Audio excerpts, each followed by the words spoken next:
위로가 안 됩니다. 오늘 제목입니다. 우리 사회는 위로 사회예요. 위로가 무척 필요한 사회라는 것입니다. 쉽게 위로라는 키워드로 도서를 검색하면 2만 권이 넘습니다. 힐링이라는 키워드로 검색을 하면 4만 권이 넘습니다. 대학이요, 요즘에 많은 학과들이 통폐합되는데 신설되는 그런 학과들도 있지요. 그 가운데 힐링 산업학부라는 학과가 생겼습니다. 힐링 명상 산업과정이라는 그런 대학의 과정 또한 생겼다는 것입니다. 얼마나 위로받기에 급급하고 시급한지요. 이렇게 개인적으로 기업, 대학, 심지어는 TV, 매체까지도 뛰어들어서 힐링 콘서트, 힐링 캠프, 많은 그런 위로 사업을 한다는 것입니다. 그만큼 위로받아야 될 이들이 우리 사회 가운데 많은 것이고, 또 다른 답답한 점은 그렇게 많은 위로 산업, 위로자, 위로 기업 참 많은데도 불구하고 위로를 받지 못한다는 것입니다. 그게 문제 아니겠습니까? 우리 성도는 어떻습니까? 우리가 과연 성도의 교제 가운데 순모임이죠, 예배죠, 기도회죠, 그런 모임들 가운데서 과연 위로를 받고 있는가? 오늘 본문은 그 유명한 임마누엘, 우리가 읽은 대로 23절에 보게 되면 보라 처녀가 잉태하여 아들을 낳을 것이요 그의 이름은 임마누엘이라 하리라. 하나님이 우리와 함께 계시다, 그런 뜻인데, 원래 성탄절을 위한 말씀이 아니고 한 사람을 위한 말씀이었다는 것입니다. 700년 전 이사야 시대의 1인을 위한 말씀이었어요. 누구였는가? 아하스라는 왕이었지요. 이 왕은 엄청나게 위로가 필요한 사람이었습니다. 왜냐? 이 아하스 왕은요, 유대의 12번째 왕이에요. 나름대로 열심히 유대 사람들을 편안하게, 또 그 나라가 흥왕되게, 그렇게 하기 위해서 마음을 다했던 사람입니다. 그의 관심사는 국방, 외교, 경제에 걸쳐 있었습니다. 그런데요, 그에 대한 평가는 냉혹했습니다. 이 사람 우상 숭배자예요. 자기 아들조차도 우상의 인신제사로 드릴 정도로 엄청난 우상 숭배자예요. 이 사람 나라를 다 망쳤어. 이 사람 정말 몹쓸 사람이야. 그런 흉흉한 소문이 그의 앞뒤 좌우에 꽉 찼다는 것이지요. 나름대로 열심히 하려고 했는데 사실은 그 사람은 눈길을 잘못 돌렸죠. 이 남유다보다 북이스라엘이 훨씬 더 잘 사는 것이 보여지는 거예요. 그 이유를 가늠해 봅니다. 따져본 거죠. 그랬더니 하나님만 섬기는 게 아니야. 우상을 섬기는구나. 저 신들이 복을 주는구나. 그걸 깨달은 거예요.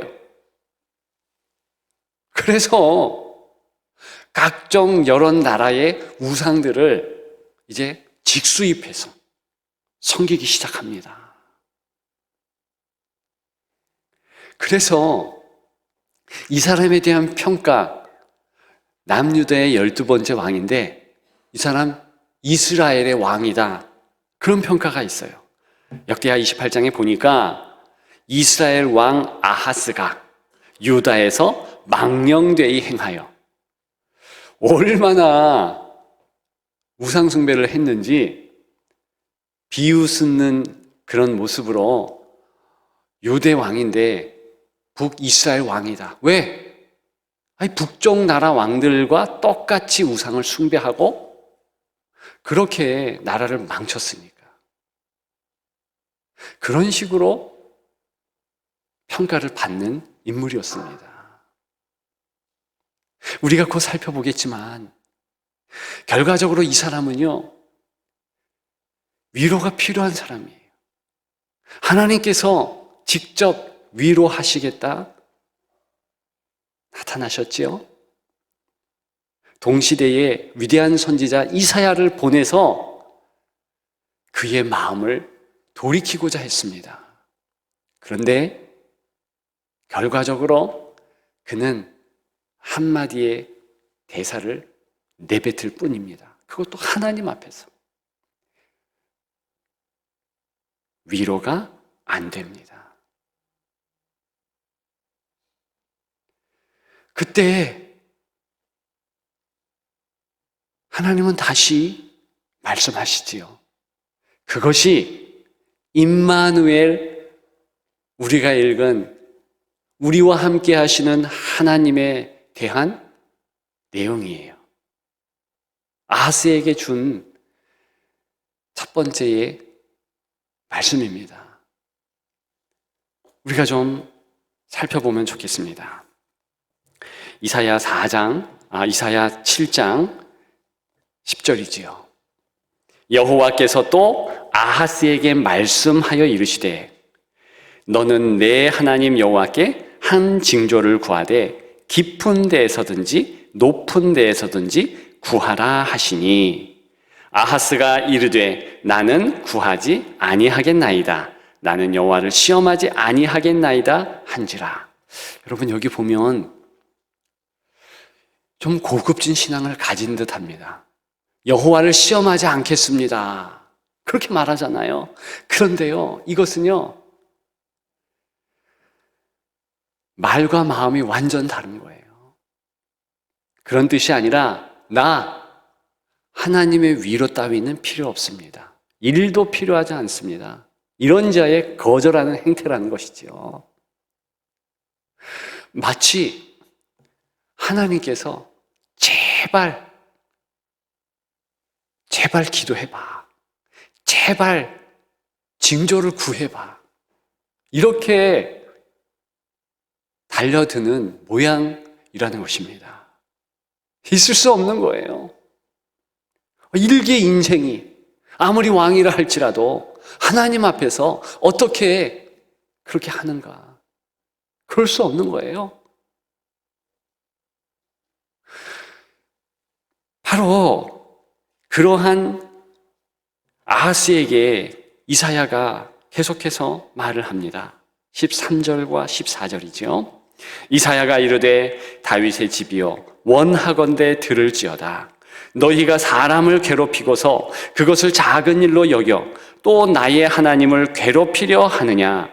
그러므로 주께서 친히 징조를 너희에게 주실 것이라.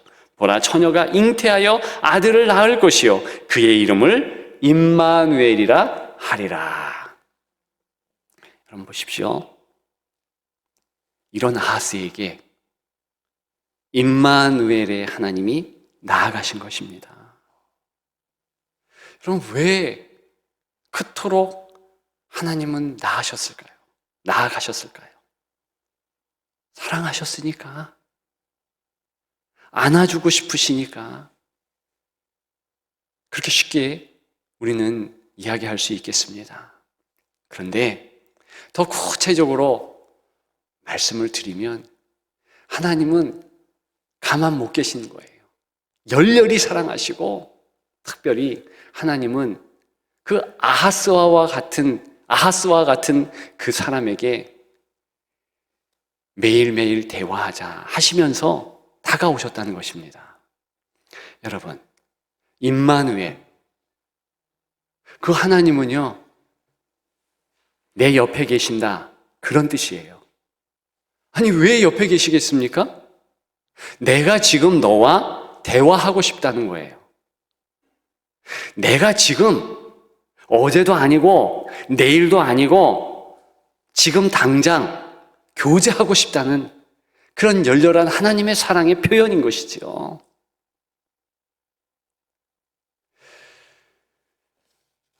영국 여왕 엘리자베스 2세가요, 현존하는 국가 원수 중에서 가장 오래 산 자입니다. 이분 나이가요, 우리 나이로 96세예요. 그런데 이분이요, 연세도 많으신데 승마를 지금도 합니다. 게다가 젊은 사람들과 대화를 하거나 논쟁을 하거나 말을 섞을 때 지지 않아요. 힘이 딸려서 좀 쉽시다 이런 말을 안 합니다.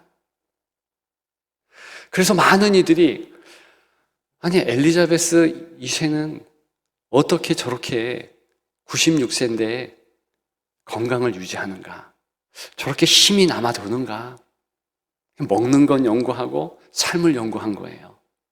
그랬더니 놀라운 점을 한 가지 발견했습니다. 특별한 뭐를 먹는 것이 아니라 잘 안 드셔. 하루 3끼 중에서 4끼 먹기는 합니다. 그런데 영국에 널려있는 그 생선 튀겨서 먹죠, 주로. 그것 식탁에 올라가고, 그리고 제철 음식, 그런 과일류를 몇 끼 약간 취식하는 것 뿐이에요. 한 가지 다른 점은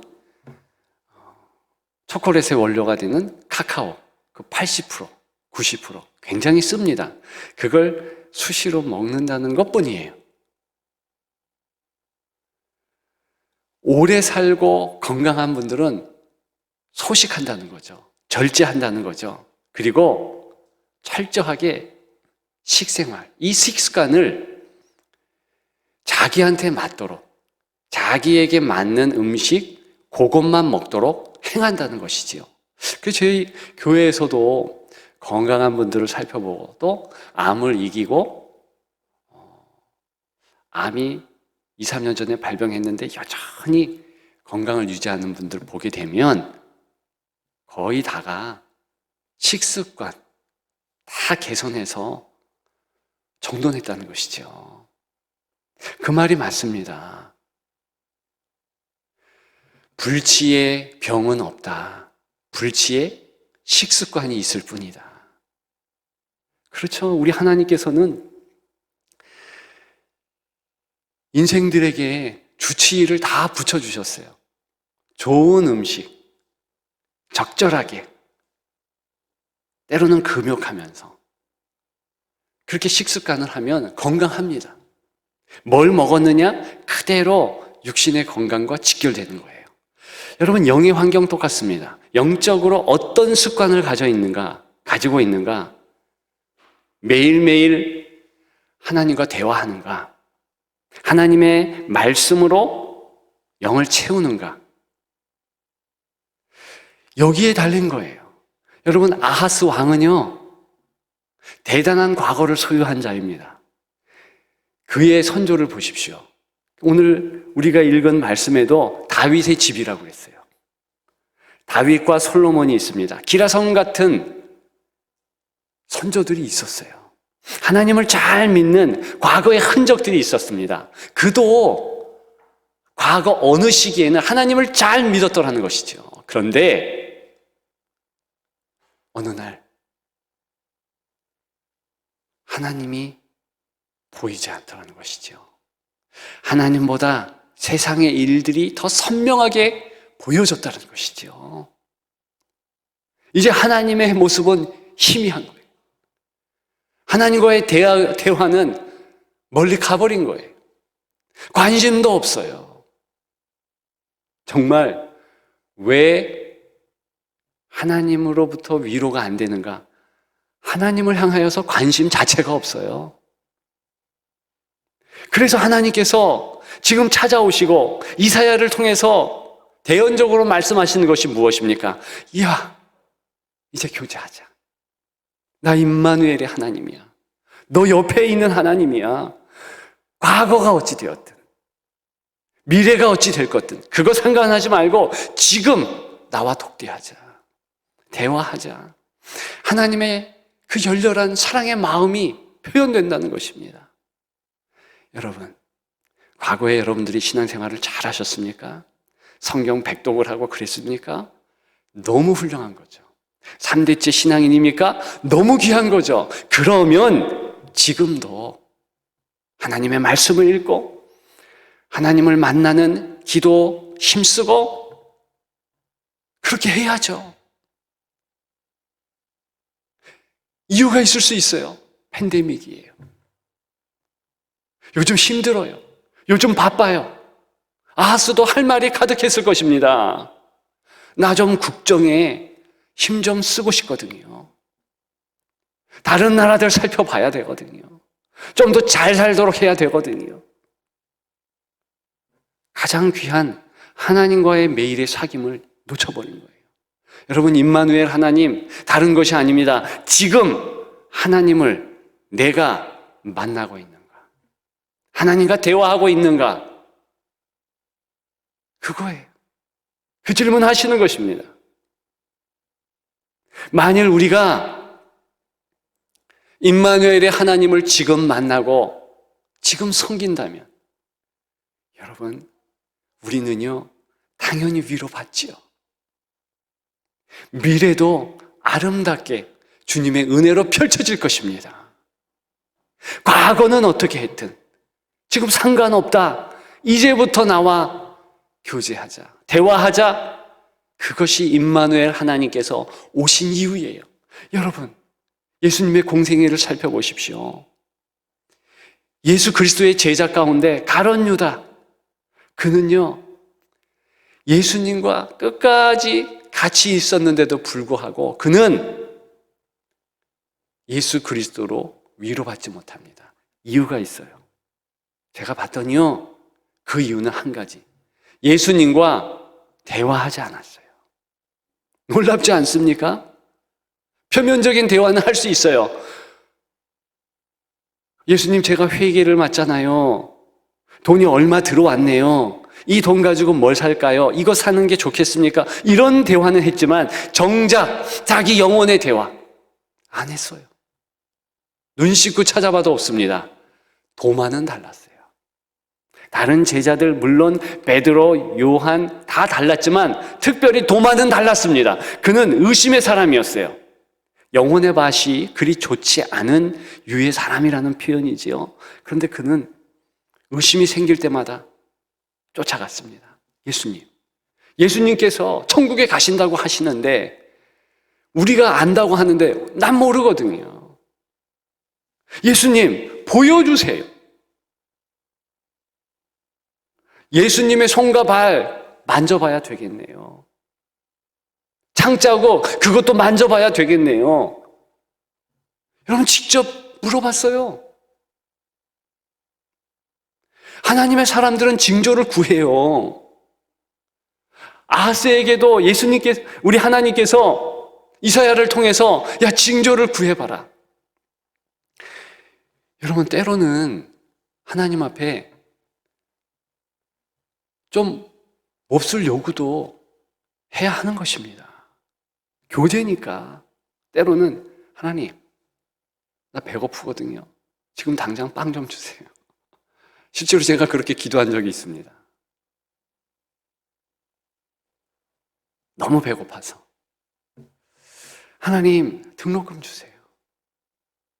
하나님, 지금 1,000만 원이 없어요. 중도금을 치러야 되는데 1,000만 원 없어요. 1,000만 원 주세요. 왜 그렇게 못합니까? 여러분, 오늘 본문 징조를 달라는 얘기는 그런 얘기예요. 모세는요, 하나님 앞에 나 못 믿겠습니다. 하나님 동행하시는 거 도저히 못 믿겠으니까 이렇게 해주세요, 저렇게 해주세요 요구한 거죠. 기드온은 어땠습니까? 별 희한한 요구를, 징조에 대한 요구를 하나님 앞에 하잖아요. 하나님께서 다 그렇게. 그런데 아예 그 마음마저 없어. 하나님에 대한 관심마저도 없어요. 성도가 그러면 얼마나 안타깝습니까? 임마누엘의 하나님이 답답하셔서 아하스에게 나왔고, 임마누엘의 하나님께서 예수 그리스도를 통해서 저와 여러분들에게 다가오셨다는 것이지요.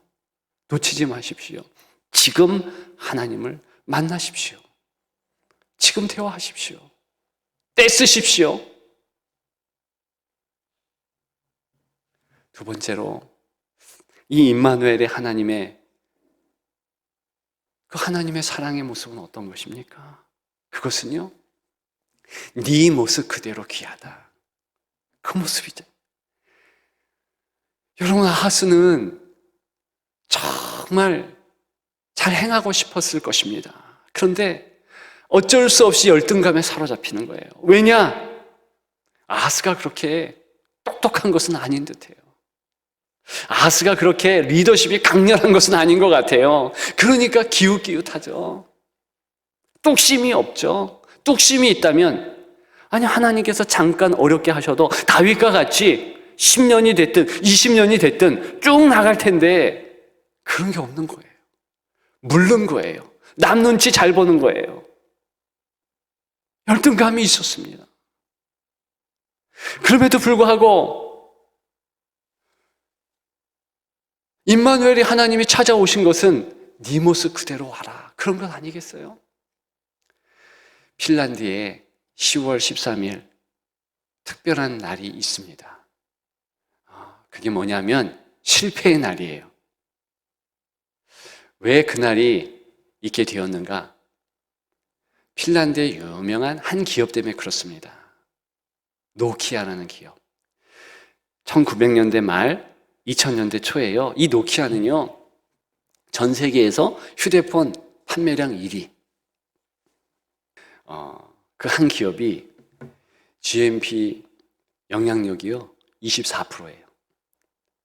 삼성의 기업 영향력이 어느 만큼 되는지 아십니까? 16%예요. 그런데 이 노키아가 망한 거예요.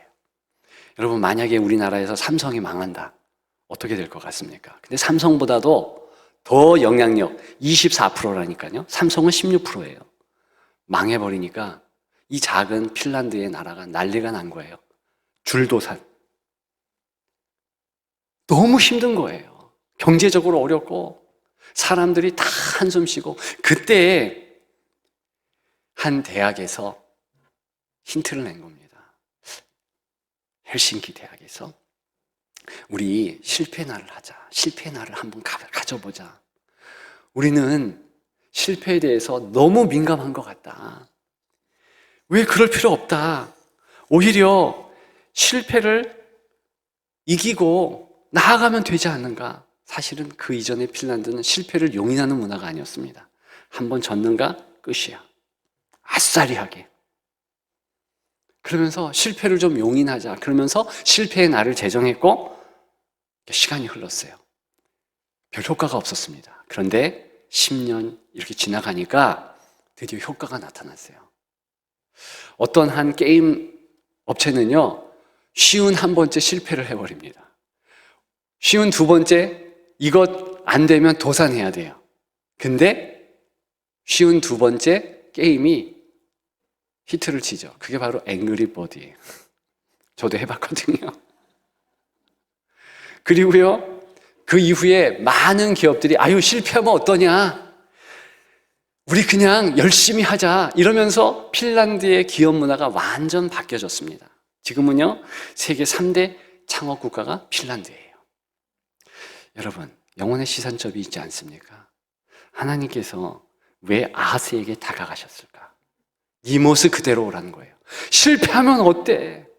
힘들면 어때? 괜찮아. 그 하나님의 음성보다 더 큰 세상의 음성은 없는 거예요. 우리가 나아가야죠. 여러분, 우리 신앙의 모습 뭐 어때요?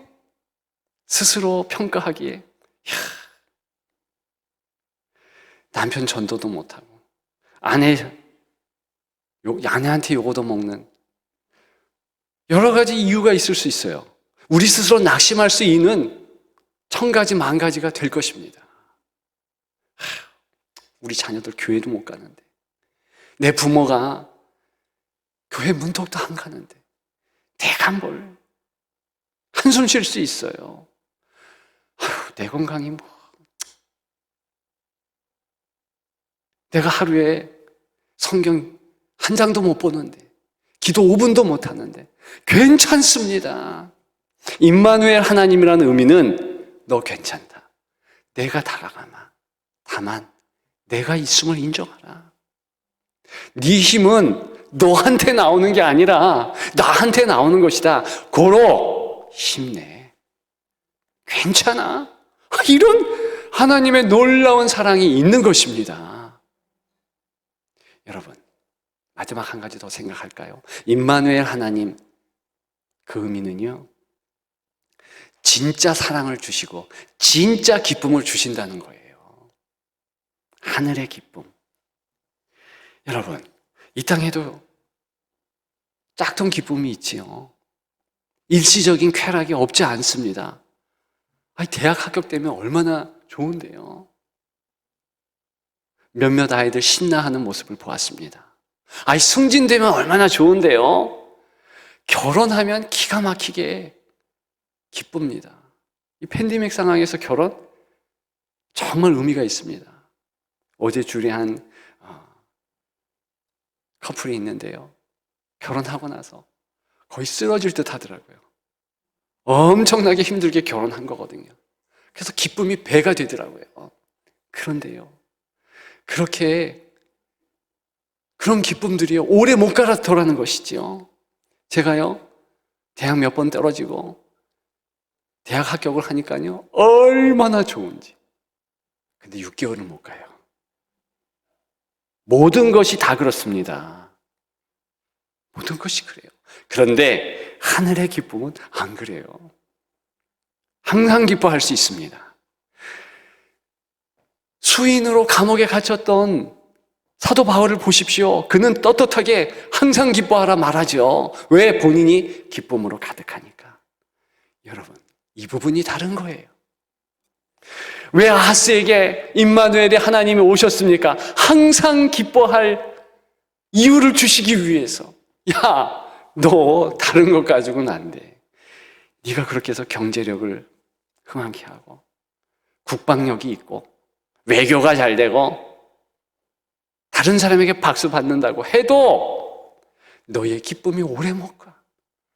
진짜 내게 흐르는 기쁨을 받으라. 여러분, 그거예요. 이런 은혜로 충만하시기를 주님의 이름으로 축복합니다.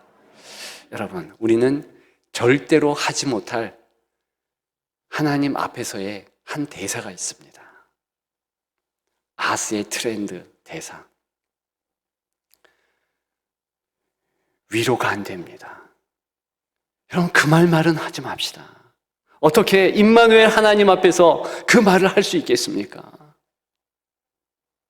이사야 40장 1절에 우리 하나님은 이런 말씀하세요.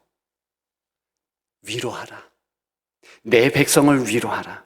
성도는 위로자예요. 그런데 불쌍한 성도는 어떤 성도인지 아십니까? 남들에게 위로하는데 자기는 위로가 없어. 얼마나 불쌍합니까? 먼저 우리가 위로받자. 먼저 우리가 하나님 앞에서 풍성하게 만족하며 기쁨을 누리며 감사함으로 나아가자.